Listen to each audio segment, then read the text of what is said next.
आज आपण उपवासाची कचोरी करणार आहोत.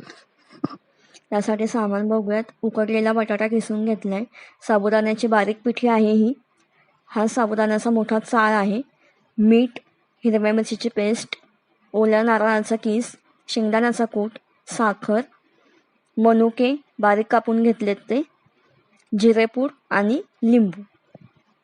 सारण बघूयात आधी काय काय लागणार आहे त्याला. शेंगदाण्याचा कूट, ओल्या नारळाचा किस, मिरचीची पेस्ट, साखर, मनुके, जिरेपूड आणि मीठ, लिंबू. एका बाउलमध्ये आधी आपण 2 चमचे इतका शेंगदाण्याचा कूट घेतला आहे. भाजून घेतले ते शेंगदाणे आधी.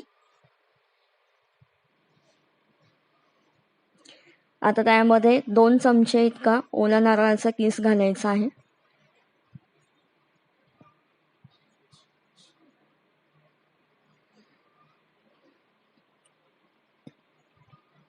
एक चमचा साखर घालायची आहे. थोडासा गोडवा येईल. हे मी 7 ते 8 मनुके घेतले आहेत बारीक कापून, ते घालायचे आपण छान. 1 चमचा जिरेपूड घ्यायची आहे.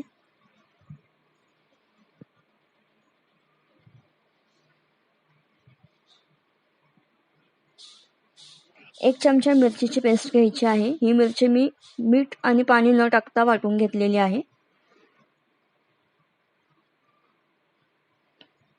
थोडासा चटपटीतपणा येणार आहे आपल्या कचोरीला ह्यामुळे. मस्त वाटतंय. आता आपण याच्यामध्ये अर्धा चमचा इतकं लिंबूचा रस पिळून घेणार आहे.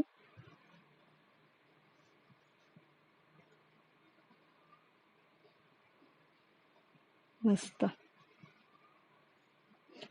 सारणच इतकं भारी वाटतंय.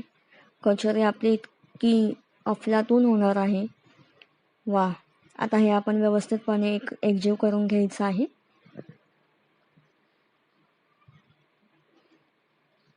मस्त. आता आपण याच्यामध्ये चवीपुरतं मीठ घालून घेऊयात.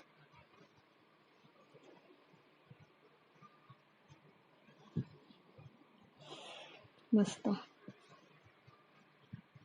इतक्या गोष्टी आपल्या सारणाला लागणार आहेत. आपलं सारण आता बनवून रेडी आहे.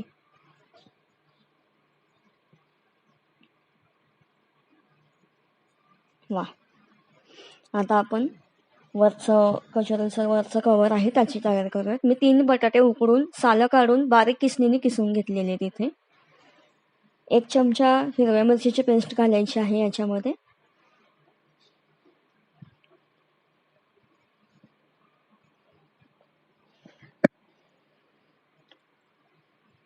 एक चमचा जिरेपूड घालायची आहे.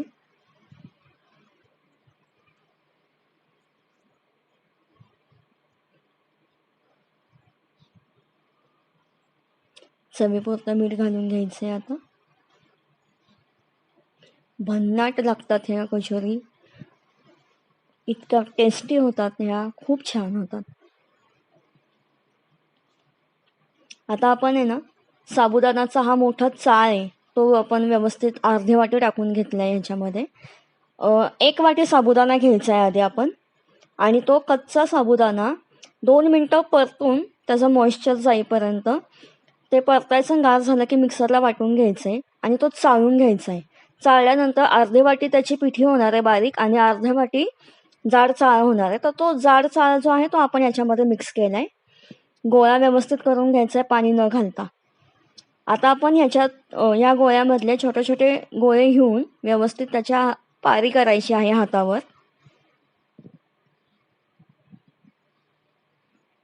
छान हाताने प्रेस करून करून त्याची पारी करून घ्यायची आहे.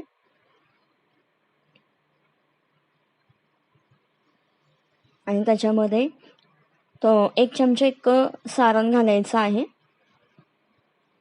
आणि हाताने व्यवस्थित दाबून दाबून त्याचं बॉल करून घ्यायचे आहेत व्यवस्थित.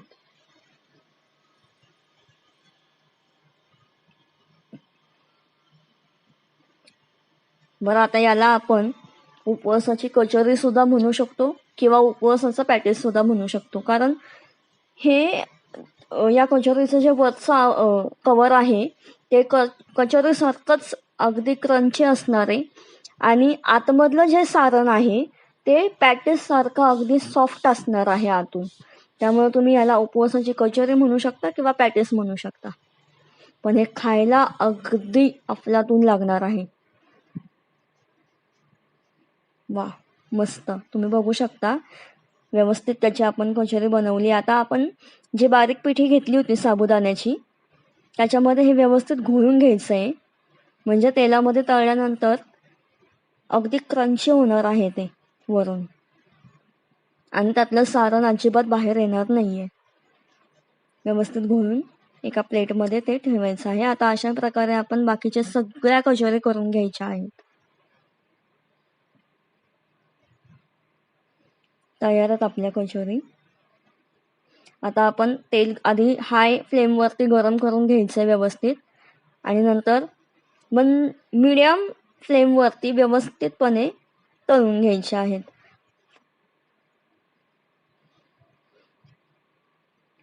तळताना गॅस अजिबात हाय फ्लेमवर नकोय, नाहीतर मग ते पटापट जळून जातील.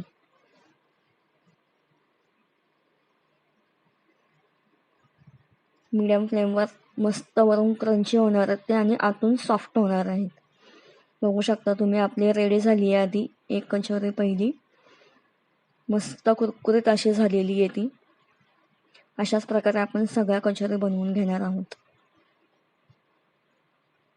खूप सुंदर लागतं. तुम्ही नक्की करून बघा. हे उपवासाला आपल्याला सतत काहीतरी वेगवेगळं हवं असतं, त्यासाठी हा अगदी मस्त पर्याय आहे.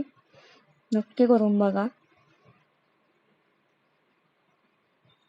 वा, खूपच सुंदर वास येतोय ह्याचा. हा. आणि इतक्या टेस्टी होतात ना ह्या, खरंच मस्त. तयार आहेत आपल्या उपवासाच्या कचोरी.